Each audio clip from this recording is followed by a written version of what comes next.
libro de Jonás. Vamos a tomar un poquito de tiempo del libro de Lucas para ver el libro de Jonás.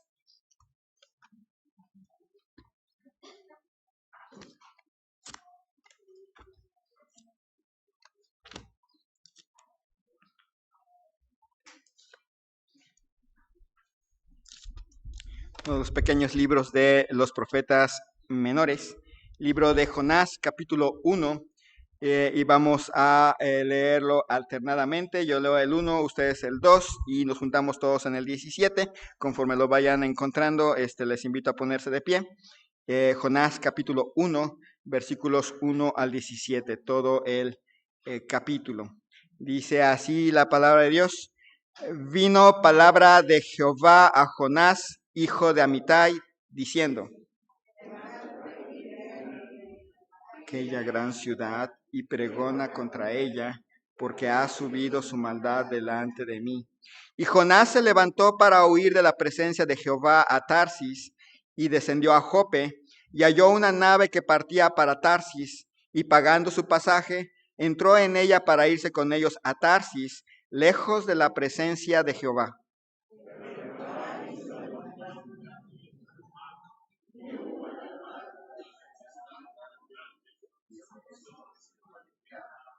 Y los marineros tuvieron miedo, y cada uno clamaba a su Dios, y echaron al mar los enseres que había en la nave para descargarla de ellos.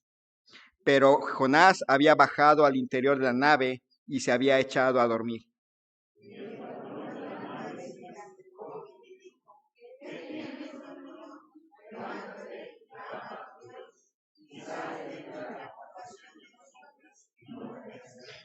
Y dijeron cada uno a su compañero: venid y echemos suertes para que sepamos por causa de quién nos ha venido este mal. Y echaron suertes, y la suerte cayó sobre Jonás.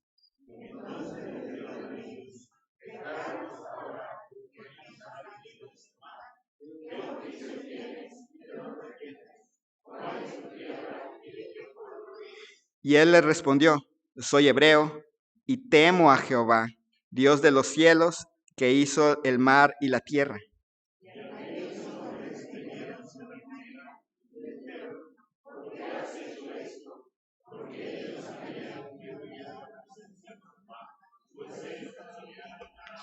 Y le dijeron: ¿qué haremos contigo para que el mar se nos aquiete?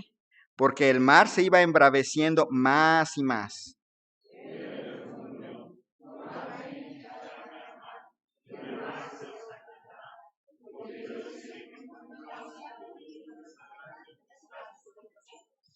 Y aquellos hombres trabajaron para hacer volver la nave a tierra, mas no pudieron, porque el mar se iba embraveciendo más y más contra ellos.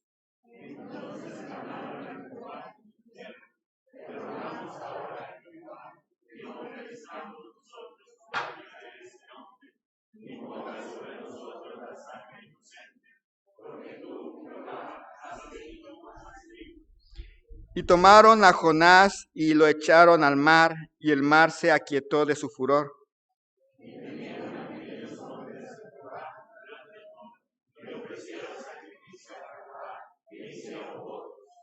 Pero Jehová tenía preparado un gran pez que tragase a Jonás, y estuvo Jonás en el vientre del pez 3 días y 3 noches. Oremos. Señor y Dios, te doy gracias en esta noche, en esta mañana, por la vida que nos has concedido. Gracias, Señor, porque has sido bueno con nosotros y nos dejas tu palabra, nos dejas lecciones importantes en tu palabra.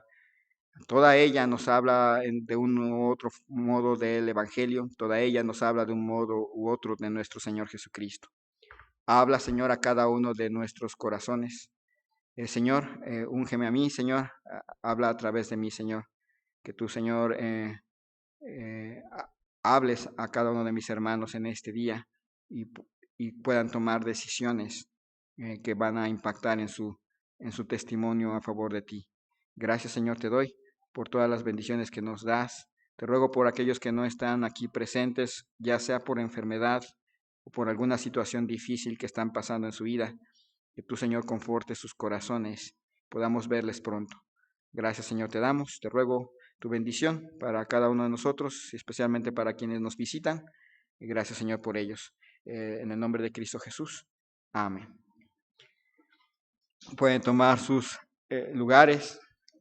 Conocemos ese pequeño corito de Jonás no le hizo caso a la palabra de Dios, por eso al mar profundo la gente lo tiró y vino un pez muy grande y Chuflún se lo tragó porque no le hizo caso a la palabra de Dios.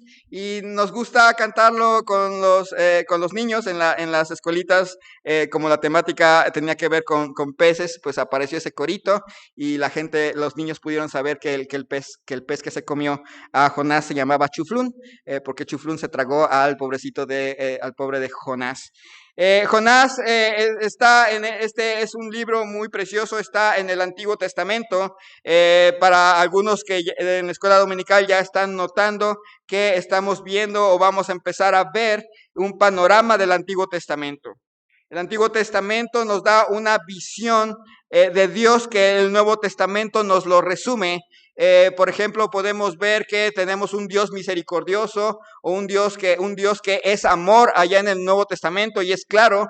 Y el Antiguo Testamento nos permite ver muchas muestras del amor de Dios, muchas muestras de la santidad, la justicia, de la misericordia de Dios, pero también del juicio. Y vamos viendo a lo largo de los libros del Antiguo Testamento cómo cada uno de ellos le va sumando de una u otra forma hacia el momento cumbre de la palabra de Dios, la llegada de nuestro Señor Jesucristo, su sacrificio, su resurrección y de ahí empezar a enfilar hacia los cielos nuevos y la tierra nueva.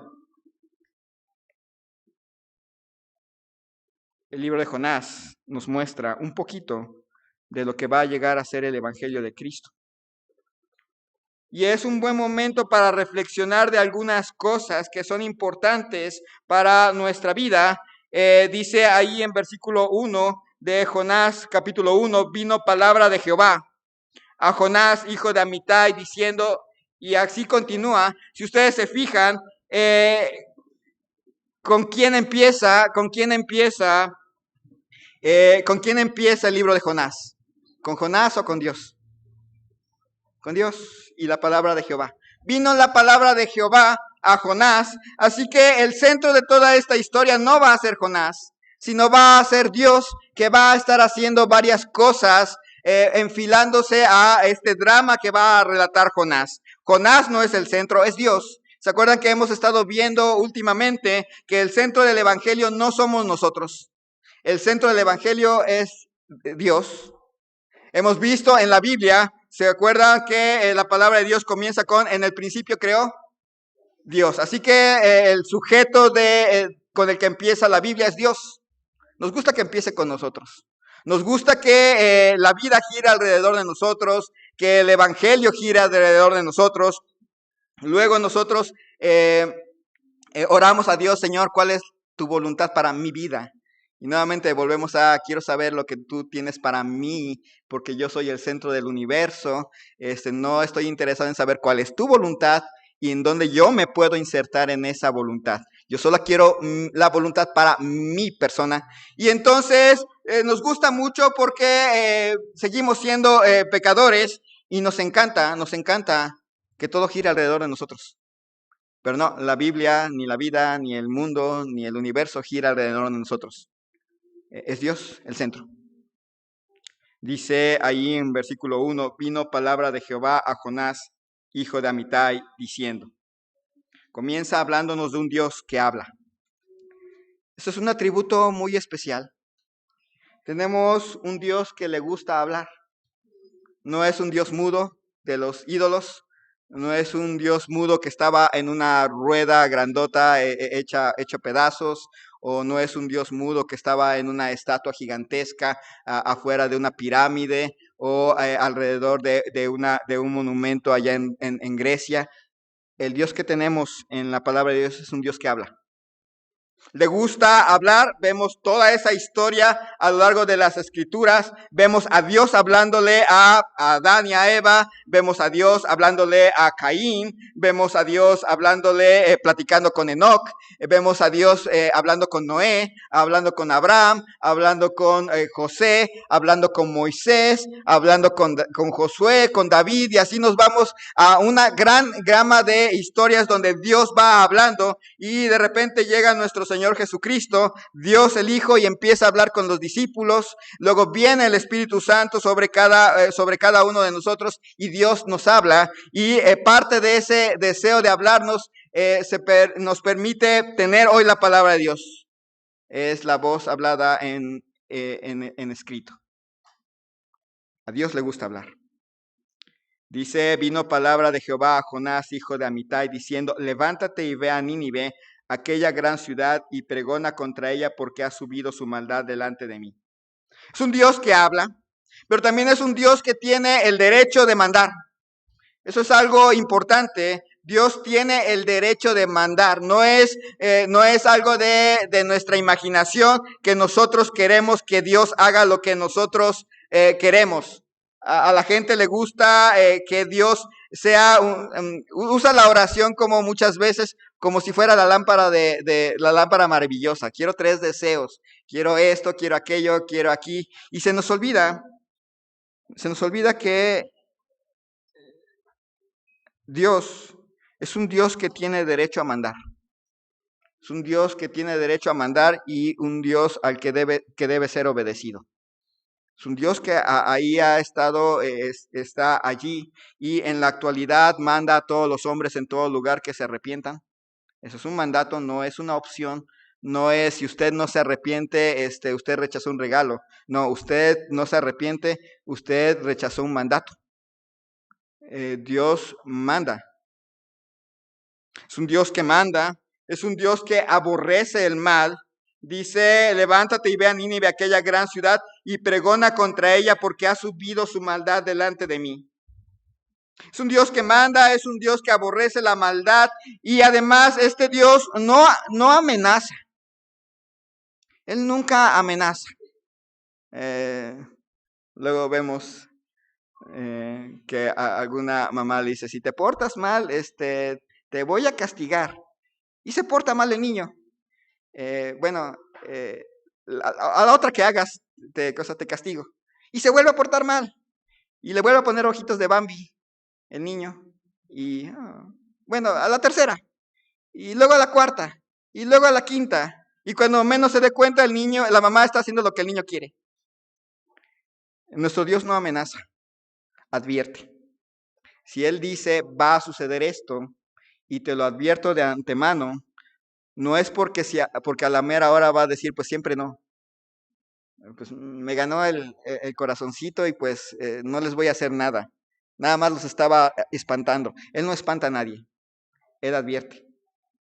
Él advierte y lo hace con ese gran amor por esas personas a las cuales les da advertencias. Y tome en cuenta esto. El Dios que estaba diciéndole a Jonás que fuera a Nínive y que predicara contra ella porque ha subido su maldad delante de él, no estaba amenazando a Nínive, le estaba dando una advertencia. Dios advierte, no amenaza. Dice versículo 4. Bueno, ustedes saben que Jonás se va en sentido contrario. Y versículo 4 dice, pero Jehová hizo levantar un gran viento en el mar y hubo en el mar una tempestad tan grande que se pensó que se partiría la nave. Tenemos un Dios que tiene poder sobre la naturaleza para que haga la voluntad de Él. Nosotros podemos, hasta la fecha no hemos podido controlar los terremotos. Me acuerdo que alguien ponía como una sugerencia, ¿por qué no le echábamos cemento al Popocatépetl para que ya no sacara su humo? Y uno diría, vimos recientemente el terremoto en Marruecos y luego la inundación en Libia.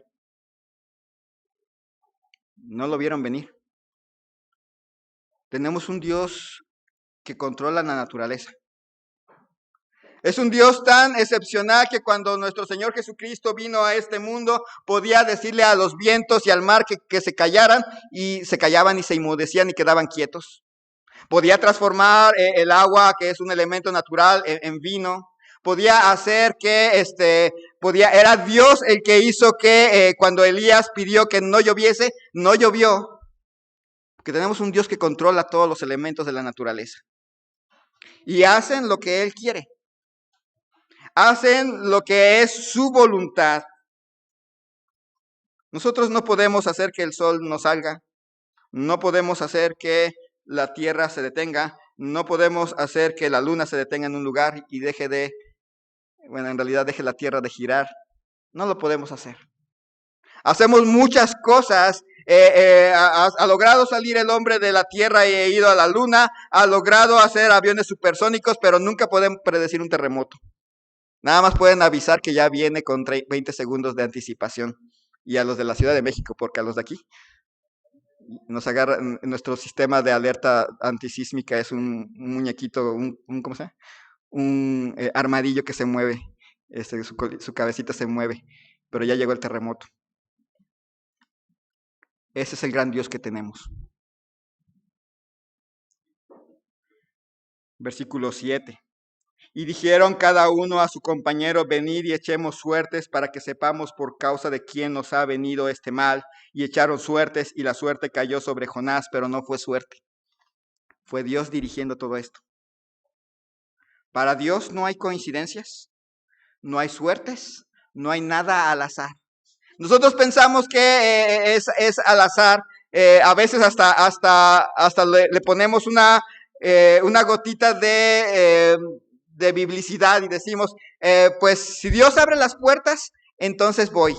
Si Dios cierra las puertas, Él no deja nada al azar. Tiene una voluntad clara. Nada de puertas abiertas y puertas cerradas. Cada evento de la vida, y ahora lo sabemos y lo agradecemos, en eso se basa ese texto de que más sabemos que a los que aman a Dios todas las cosas nos ayudan a bien, porque Dios no deja nada al azar. Cada evento tiene un propósito. Y aunque ellos echaron las suertes y pensaron que había una suerte, finalmente fue Dios el que inclinó todo para que saliera Jonás. Pasó lo mismo siglos atrás con Acán. No hay suertes. No es, voy a descubrir la voluntad de Dios y echo una moneda, águila o sol. Señor, guía. No hay suertes. Es un Dios que habla, un Dios que manda, un Dios que no amenaza, advierte, un Dios que tiene poder sobre la naturaleza para hacer su voluntad, un Dios que no deja nada al azar, no deja nada a coincidencias, no deja nada a la suerte. Versículos 14 y 15. Entonces clamaron a Jehová y dijeron: te rogamos ahora, Jehová, que no perezcamos nosotros por la vida de este hombre, ni pongas sobre nosotros la sangre inocente, porque tú, Jehová, has hecho lo que has hecho como has querido. Y tomaron a Jonás y lo echaron al mar, y el mar se aquietó de su furor. Tenemos un Dios que escucha la oración y que hace como Él quiere. Obviamente hay otros textos de la palabra que nos dan la seguridad de que cuando Él hace lo que Él quiere, Él no es un Dios caprichoso, Él no es un Dios como imaginaríamos nosotros, es un buen Dios, pero Él hace lo que quiere. Él hace como Él quiere y tiene el poder para llevarlo a cabo. Nosotros podemos intentar hacer lo que queremos, pero siempre nos vamos a limitar, o no tenemos los recursos, o no tenemos la salud, o incluso no tenemos la vida. Pero nuestro Dios no está limitado. Él hace como Él quiere. Él puede llevar a cabo su voluntad con nosotros o sin nosotros y a pesar de nosotros. Dice versículo 17, pero Jehová tenía preparado un gran pez que tragase a Jonás, y estuvo Jonás en el vientre del pez 3 días y 3 noches. Todavía hay dudas de qué pez era, si era una ballena de esas grandes azules, una beluga o algo grande, pero el Mediterráneo tiene unas características muy interesantes. No es un mar que albergue grandes peces. De hecho, comparado con otros océanos, con los océanos, es un mar bajito. La importancia del Mediterráneo nunca estuvo en la pesca. La importancia del Mediterráneo en el mundo antiguo era el transporte. No había mucho pez ahí. Y si había ballenas, las ballenas no vivían en el Mediterráneo. El Mediterráneo es cálido. No sé si ya se han fijado. Lo vemos en las noticias. Y las ballenas no son de esas aguas. No van a estar ahí porque les gusta. En primer lugar, para entrar al Mediterráneo tienen que pasar por el estrecho de Gibraltar y ahí se pueden atorar. Así que tuvo que subir bastante el agua para hacer pasar a esa ballena o a ese gran pez y que permaneciera en el Mediterráneo el tiempo suficiente como para acercarse hasta donde estaba Jonás. Dice que Dios tenía preparado un gran pez que tragase a Jonás. Noten la palabra, las dos palabras claves en el versículo 4. La primera palabra, ¿cuál es? Pero, y luego viene Jehová. En el versículo 17, pero Jehová.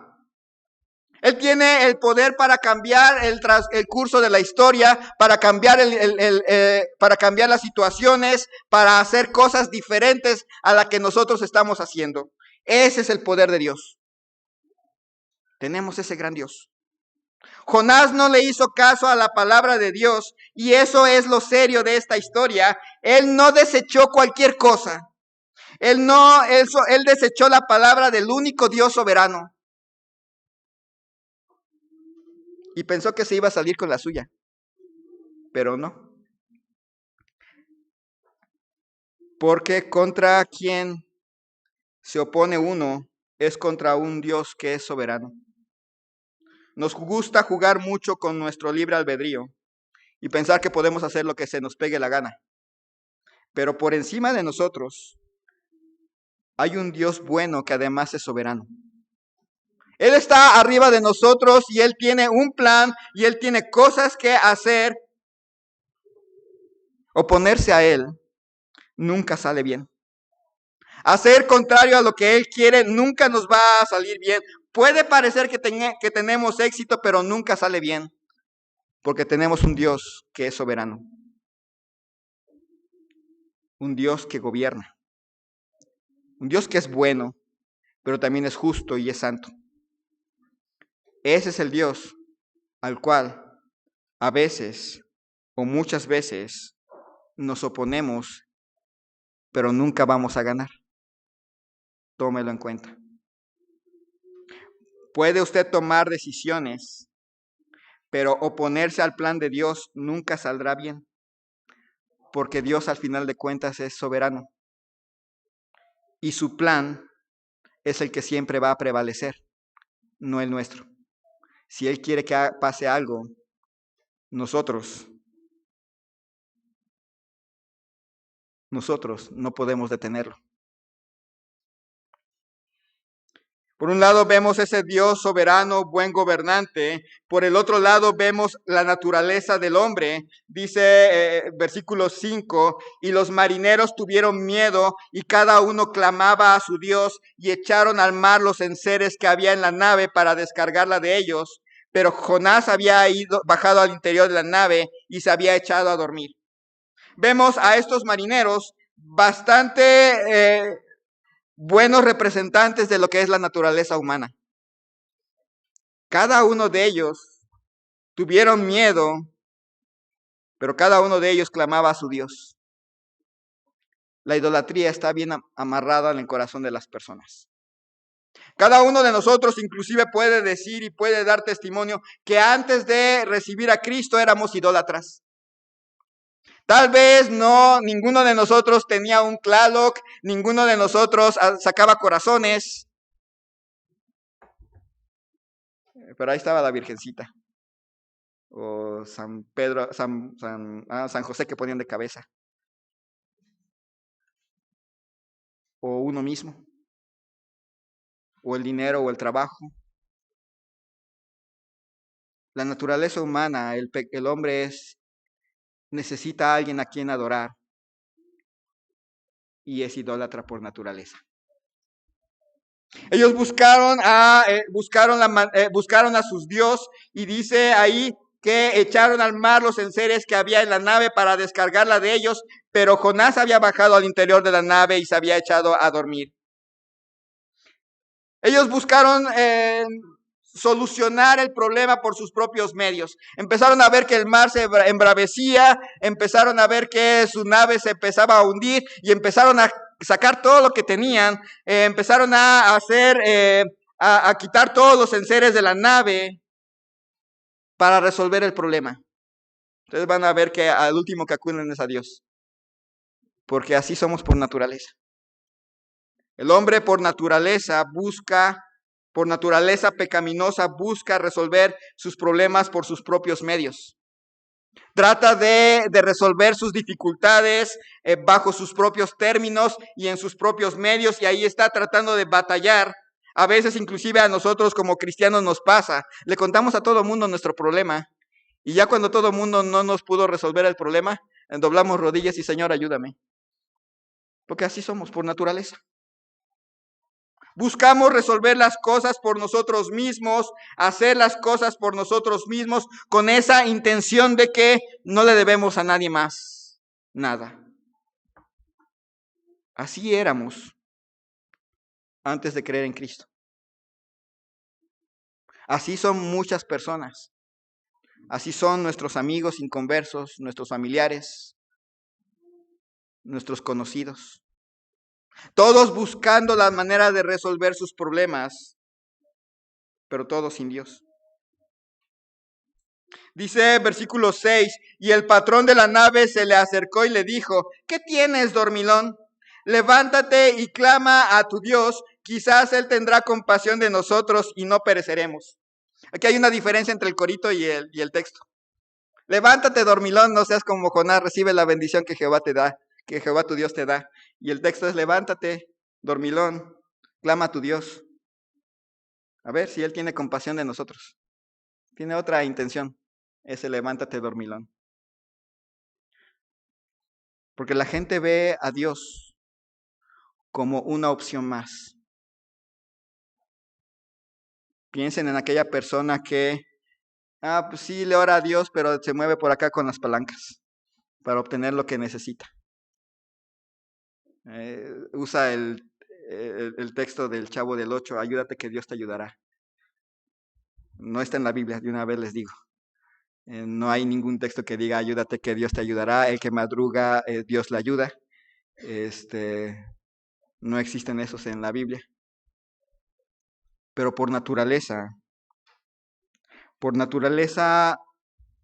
la gente puede llegar a ver a Dios como una opción, no como la opción.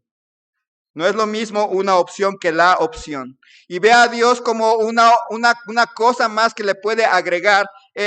Una de las cosas más interesantes cuando hablamos les enseñamos a los niños en historia acerca de la conquista. A veces pensamos que llegaron los españoles y golpearon a la gente para que adorara a la Virgen y golpearon a los indígenas para que adoraran a Jesús, pero no. Una de las características del politeísmo es que tienen 700 dioses. ¿Uno más que? Ahora ya tienen 701. Y eso era lo que les pasaba. A los indígenas llegaron y vieron, bueno, pues si ya tenemos 700, ya está el dios de esto, el dios de aquello, pues tener una cruz más, pues, y no les causaba mucho problema. Hasta que se dieron cuenta que la intención era que se volvieran monoteístas. El monoteísmo es exclusivo. Para nosotros, Dios no es una opción, es la opción. No hay más opción. No es un camino, es el camino. No hay otro camino. No es uno más para salvarnos, es el único que nos puede salvar. Pero la naturaleza pecaminosa ahí se nota como, clama a tu Dios. No es mi Dios, pero a lo mejor clama a tu Dios. Él tendrá compasión de nosotros y no pereceremos por Él, pero nosotros también vamos a estar clamando a los nuestros, vamos a estar haciendo aquí, vamos a estar haciendo allá, y ya nada más tú ora. Y a veces eso es lo que pasa con la gente que nos dice, oye, ¿puedes orar por mí para que fulanito de tal sane? A ver si funciona el tuyo. No lo veo todavía como la única opción, sino a ver si funciona el tuyo. Yo, mientras tanto, voy a seguir orándole a este, orándole a aquel, y llevando limpias aquí, haciendo una acto de devoción por allá, pero ahora tú también por mí, ¿no? Para ver a ver cuál funciona. Y no nos damos cuenta que nos usan como una opción, no como la opción. No quiere decir que no ore por ellos, pero sí quiere decir que les expongan el evangelio para que entiendan que no es una opción, es la opción. Sigue diciendo ahí en versículo 10, y aquellos hombres temieron sobremanera y dijeron, ¿por qué has hecho esto? Porque ellos sabían que huía de la presencia de Jehová, pues él se lo había declarado. El hombre puede tenerle miedo a Dios y aún así no obedecerlo. Ellos ya sabían cuál era el problema, en qué situación estaban, por qué les había pasado lo que les había pasado, y les dio miedo. Pero si ustedes se fijan, todavía van a faltar varios versículos hasta que ellos echaron a Jonás al mar. A la gente le da miedo Dios, pero eso no significa que le obedezca. Les pasan cosas y ahí sí dicen, fue Dios el que hizo que se me fracturara la pierna, o fue Dios esto, y aún así no se arrepienten. Lo trágico, si ustedes leen Apocalipsis, es que les va a estar lloviendo fuego del cielo, y dice la Biblia que de todas maneras no se van a arrepentir de sus maldades. Porque el hombre puede tenerle miedo a Dios y al mismo tiempo no arrepentirse. Eso no es un temor sano. Así es el pecado del hombre. Dice versículos 13 y 14, y aquellos hombres trabajaron para hacer volver la nave a tierra, mas no pudieron, porque el mar se iba embraveciendo más y más contra ellos. Entonces clamaron a Jehová y dijeron, te rogamos ahora, Jehová, que no perezcamos nosotros por la vida de este hombre, ni pongas sobre nosotros la sangre inocente, porque tú, Jehová, has hecho como has querido. Solemos ser necios. Estos marineros al principio empezaron a quitar todas las cosas, empezaron a orar a Dios, luego tuvieron que echar suertes para ver cuál era el problema, descubrieron que era Jonás y siguieron echando cosas al mar, y luego le dijeron, bueno, y ahora dinos qué hacer. Pues écheme al mar. Está bien, y siguieron aventando cosas al mar, y cuando vieron que de plano no, entonces, solo entonces, se rindieron, porque el hombre suele ser necio. Solemos ser necios, tercos. Sabemos cuál es la solución y nos cuesta trabajo rendirnos.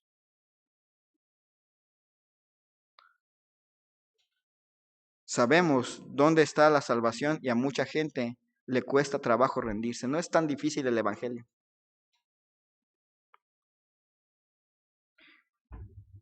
Si Jonás no le hizo caso a la palabra de Dios, ¿cuánto más se esperaría de aquellos que no tenían conciencia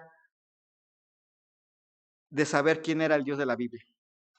Ellos sabían que había algo superior a ellos, pero nunca atinaban a saber quién era.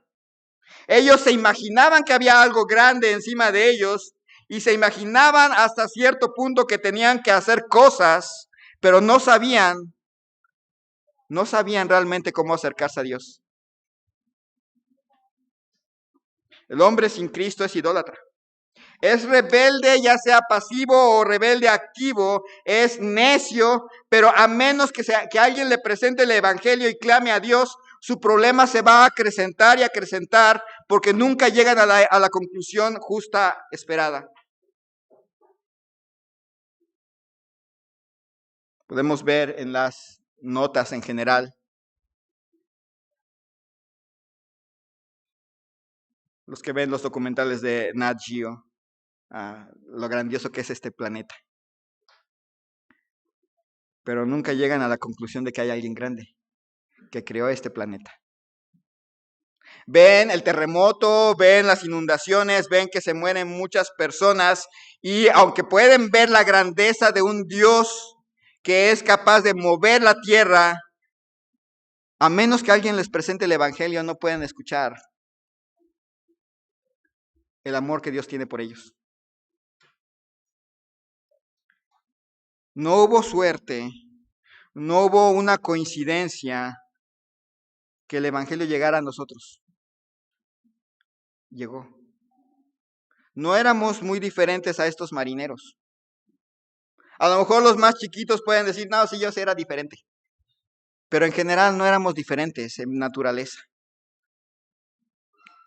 De no haber sido por nuestro Señor Jesucristo, hubiéramos perecido como cualquier marinero, como cualquier idólatra, como cualquier persona en este mundo. Tenemos un Dios soberano. Tenemos un hombre que es pecador y rebelde. Pero dice versículo 17, pero Jehová tenía preparado un gran pez que tragase a Jonás, y estuvo Jonás en el vientre del pez 3 días y 3 noches. Muy interesante que pensamos nada más en que Jehová tenía preparado ese gran pez para que agarrara a Jonás, se lo comiera sin digerirlo, lo llevara a la playa, lo sacara ahí en la playa y él se fuera a Nínive a predicar. Pero Jehová tenía preparado este gran pez no nada más para el evento de Jonás. Dios estaba pensando en el futuro.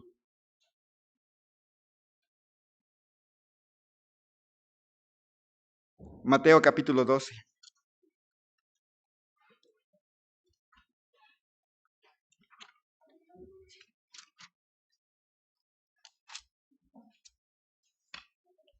Versículos 38 y 39.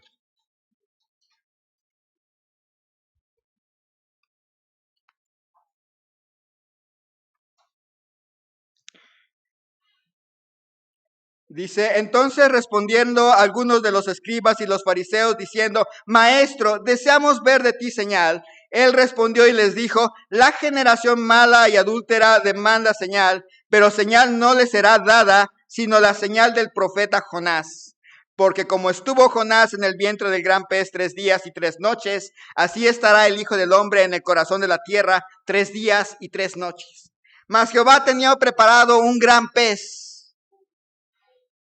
que tragase a Jonás, pero no estaba nada más pensando en Jonás y en Nínive. Estaba pensando en usted y en mí. Estaba pensando en los hombres que estaban haciéndole este reto a nuestro Señor Jesucristo. Nosotros pensamos mucho en los planes de Dios y siempre pensamos en corto. Leemos la historia de José y pensamos en corto.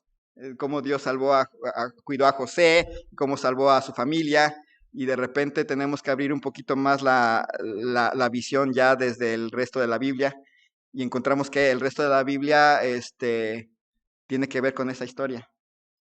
No hubiera habido Israel sin José. Hay muchas cosas que nosotros pensamos nada más en corto, pero Jehová tenía preparado un gran pez para ilustrar una gran verdad. Algo que va a hacer diferente la historia de Jonás, algo que hace diferente la historia de estos marineros a nuestra historia. El mensaje de Jonás va a ser diferente al mensaje que nosotros predicamos en varios sentidos. Jehová tenía preparado ese gran pez para ilustrar la muerte, sepultura y resurrección de nuestro Señor Jesucristo.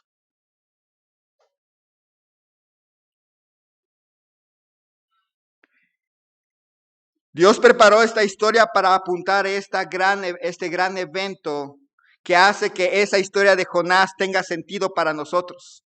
Para nosotros no es la historia de hay que buscar a los Jonases, no es la historia de hay que dejar de ser dormilones, es la historia de un acto de redención. Ilustra un evento de redención. Jonás no murió por ese pueblo, Cristo sí. Todos estos eventos que fueron acomodándose y que parecían un simple o un bonito relato acerca de cómo un dormilón es enviado a la tierra de Nínive, cómo una ciudad se arrepiente, etcétera, solamente tenía un propósito importante: ilustrarnos a aquel que murió por nosotros, fue sepultado, permaneció en la tumba 3 días, pero al tercer día resucitó. Ellos no pudieron escuchar esa historia. Jonás no se las predicó. Los marineros no escucharon esa historia. Jonás no era cristiano, por cierto, porque todavía no había venido Cristo. Pero nos da una buena ilustración. Dios espera que quien no sea salvo tome la decisión de los marineros en el presente. Jonás capítulo 1, versículos 14 en adelante.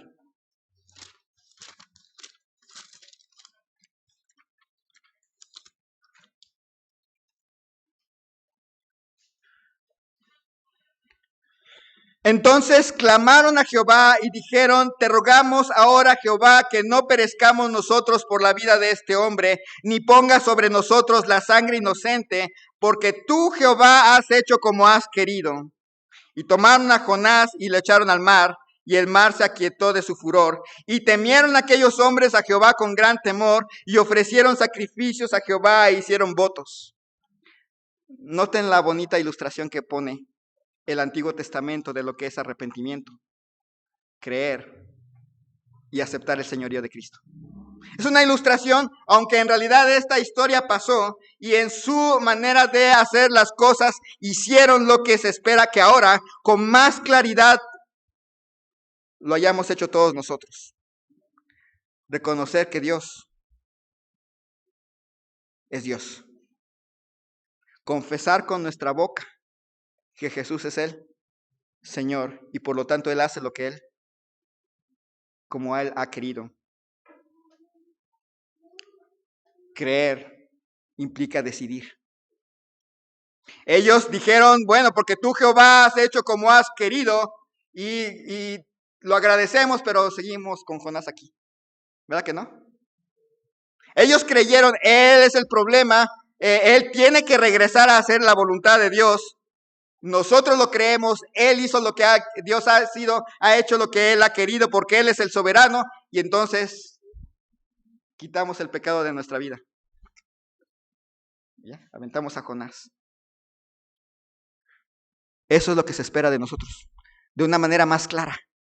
Esto está en una historia ilustrativa real, aconteció en verdad, pero apuntando a un hecho que todos debimos haber hecho.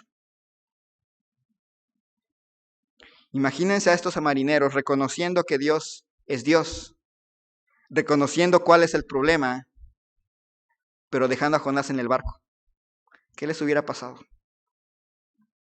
Se mueren.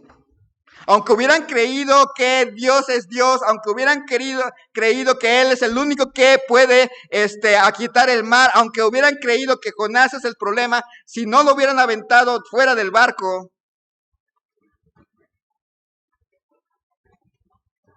se hubiera muerto. Una buena ilustración del arrepentimiento. Usted puede creer en Cristo, pero si no se rinde a Él, sigue la tormenta alrededor de usted. Y temieron aquellos hombres a Jehová con gran temor y ofrecieron sacrificio ¿a quién? A Jehová, e hicieron votos. No dice: y temieron aquellos hombres a Jehová y continuaron con sus dioses. Se convirtió ya no en una opción. ¿Se convirtió en qué? En la opción. A manera de ilustración, aunque esta historia pasó en verdad, nos apunta a lo que es un verdadero creyente. Cristo no es una opción, es el todo de nosotros.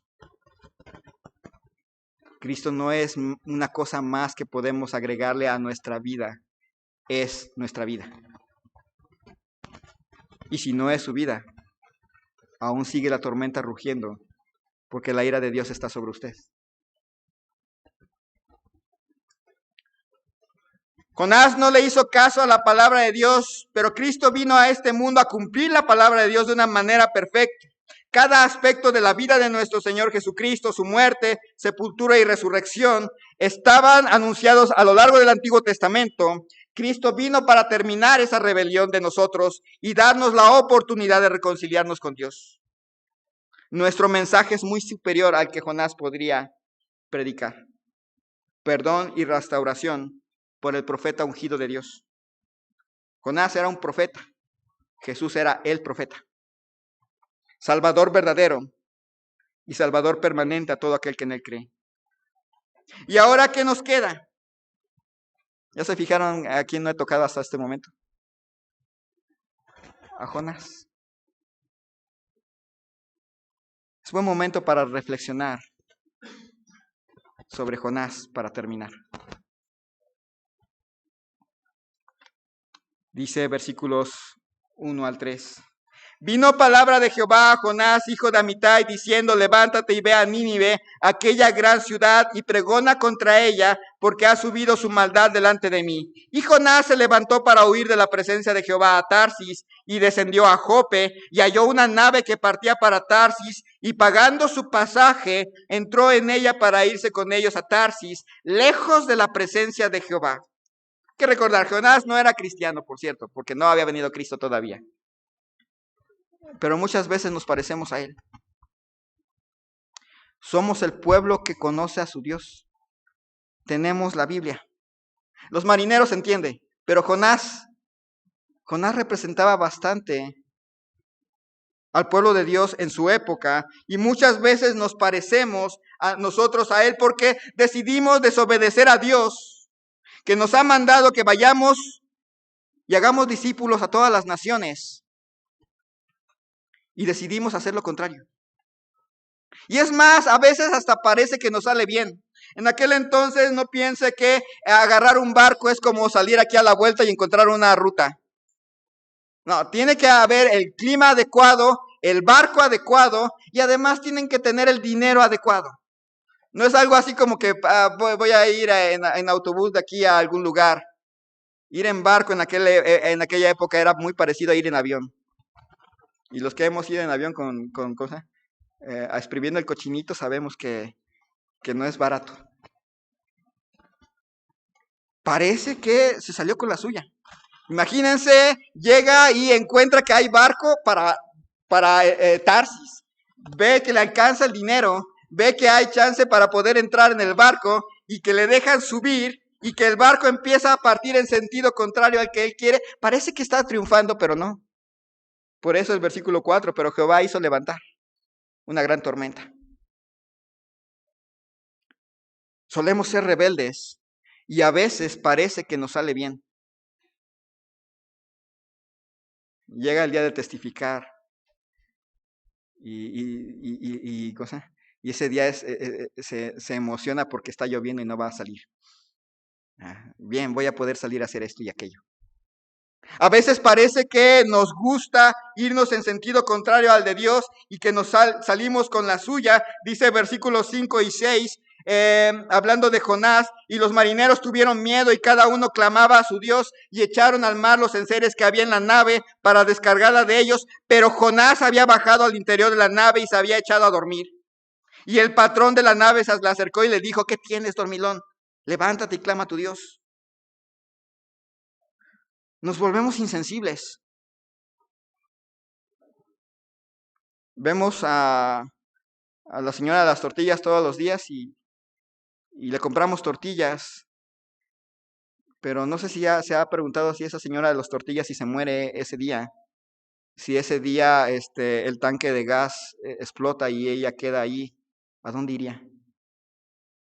A lo mejor la saluda y buenas tardes señora, y le regala su tortillita extra y hasta le pone salecita a su tortillita, pero ¿se ha preguntado dónde iría? A su amigo con el que toma un café o con el que platica en el trabajo. Los ve ahí en el trabajo, les platica, etcétera, pero se ha puesto a pensar ¿Qué pasaría si ellos se murieran ese día? Ya usted puede decir, si yo me muero en este día, pues me voy al cielo, pero ¿qué pasaría del otro? Nos volvemos bastante insensibles. Si les pasa algo, si alguien se muere porque andaba en alguna cosa mala, lo que decimos es, se lo buscó. Pero pudimos haber sido nosotros si no hubiera el Evangelio llegado a nosotros. Nos volvemos dormilones. Le echamos la culpa a todo mundo, pero nos volvemos dormilones nosotros mismos. Dice versículos 8 al 10. Entonces le dijeron ellos, decláranos ahora por qué nos ha venido este mal. ¿Qué oficio tienes y de dónde vienes? ¿Cuál es tu tierra y de qué pueblo eres? Y él les respondió, soy hebreo y temo a Jehová, Dios de los cielos que hizo la tierra y el mar y la tierra. No, si están haciendo algo mal y les preguntan, oye, ¿quién eres? ¿Qué fe profesas? ¿No les daría pena decir ser cristiano? ¿Verdad que sí? Y a veces por eso precisamente no se dice. Viene nuestro comportamiento y la gente debemos evitar que sepan que somos cristianos. Pero él tuvo la desfachatez de decir, temo a Jehová, que hizo los cielos y la tierra, que es el soberano.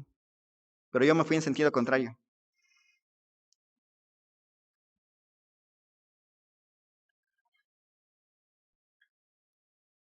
¿Cómo está nuestro testimonio? ¿Podemos hablarle a todo mundo? ¿O va a haber gente que mejor ni le hablo porque en el momento en que yo le hable me va a aventar el folleto en la cara? Me va a decir, primero conviértete tú. Hay mucha gente que le cerramos la puerta al Evangelio por nuestra forma de ser. Mucha gente. En la historia de los bautistas vemos que los norteamericanos no son bienvenidos en Centroamérica. Los mejores misioneros para Centroamérica son mexicanos o de otras nacionalidades, porque los otros les han invadido tanto que ya no quieren ver a ellos allí, ni los querrían ver en Vietnam. Y probablemente no habría misioneros estadounidenses en Rusia. El testimonio. El testimonio cuenta. ¿Cuántas gentes, cuántas personas nos aventarían el folleto en la cara por nuestro testimonio?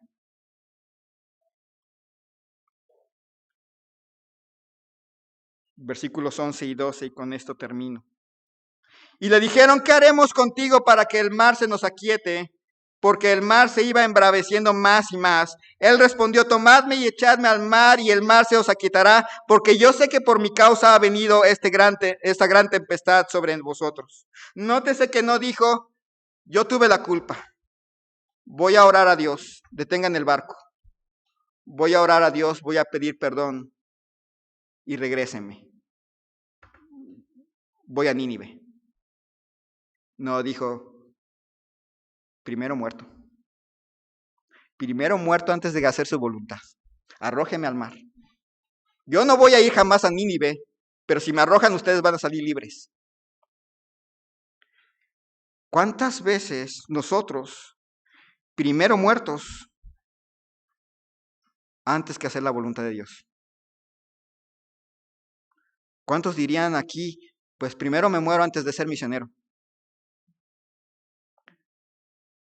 Primero muerto antes de estar dispuesto a ser llamado por Dios para ir y evangelizar.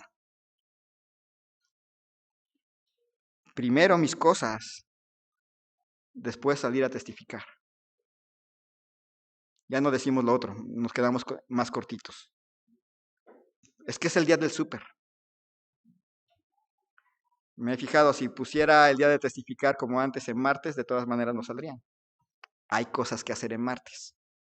Lo pongo en sábado, de todas maneras no, porque hay cosas que hacer en sábado. Si lo pusiera en la tarde, hay cosas que hacer en sábado. Si lo pusiera el viernes, hay cosas que hacer. Siempre habría algo.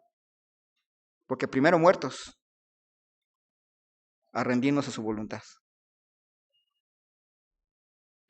E ir y hacer discípulos a todas las naciones no es opción. es mandato.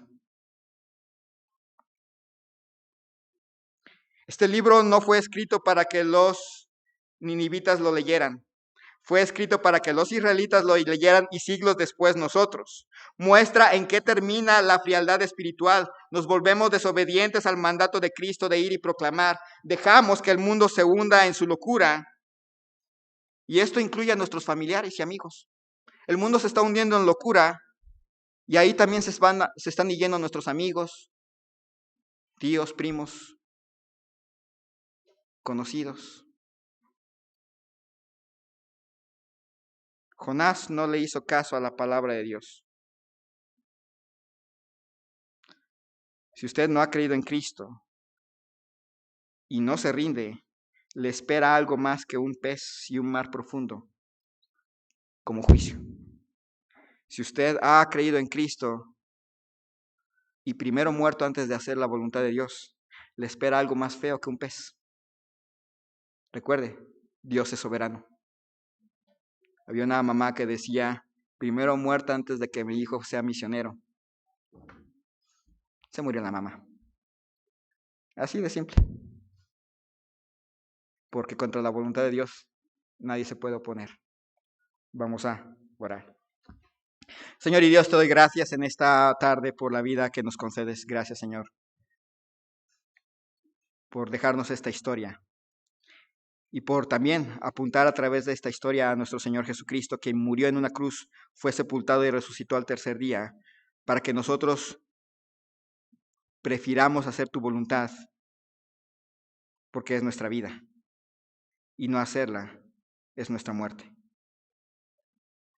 Gracias, Señor, por ello. Ayúdanos, Señor, a tomar nuestra responsabilidad y llevar el Evangelio a otras personas, a otros que están sumidos en idolatría, a otros que están sumidos en su necedad, porque esta es tu voluntad. Tú quieres que vayamos, es lo que tú deseas, y oponernos no nos va a salir bien. Resistir no va a producir buen fruto. De todas maneras, tú les vas a alcanzar, pero nosotros pagaremos un alto costo por nuestra rebeldía. En primer lugar, así en actitud de oración, habrá alguien que diría, yo soy como esos marineros. Veo a Dios y al Evangelio como una opción, no como la opción. No está mi vida entregada a Él. Busco resolver las cosas por mí mismo. Si yo muriera hoy, mi destino sería lejos de Dios por toda la eternidad. Pero no quiero que eso pase. Creo que Cristo ha venido a morir en la cruz por mí y quisiera que alguien me mostrara con las Escrituras cómo tener esa convicción firme de ser hijo de Dios. ¿Habrá alguien así? Le invito a levantar su mano.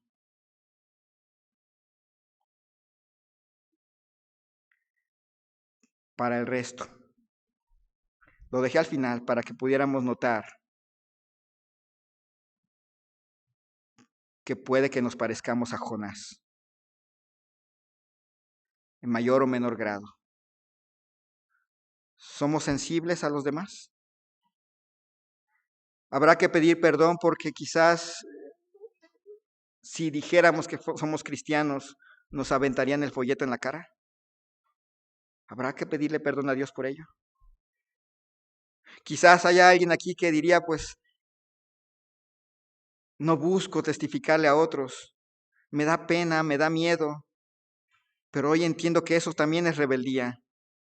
Y mi amigo, mi vecino, mi conocido, si hoy muriese, y él iría al infierno por su propia decisión, pero yo habré desobedecido a Dios en no llevarle el Evangelio. El altar está abierto, hermanos. Mientras nuestra hermana toca el piano, si puede identificarse, aunque sea un poquito, con Jonás, que tenía conocimiento del mandato de Dios, pero no le obedeció. Es un momento para ponerse en orden, porque no va a ganar. Dios tiene preparadas cosas para usted, para que le obedezca. El altar queda abierto.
Bendito Padre Celestial, te damos gracias.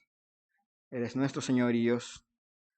Tú siempre haces lo que quieres y siempre va a ser bueno. Nunca va a ser injusto ni malo. Gracias. Gracias, Señor, porque nos rescataste de la idolatría, de la necedad, de la perdición.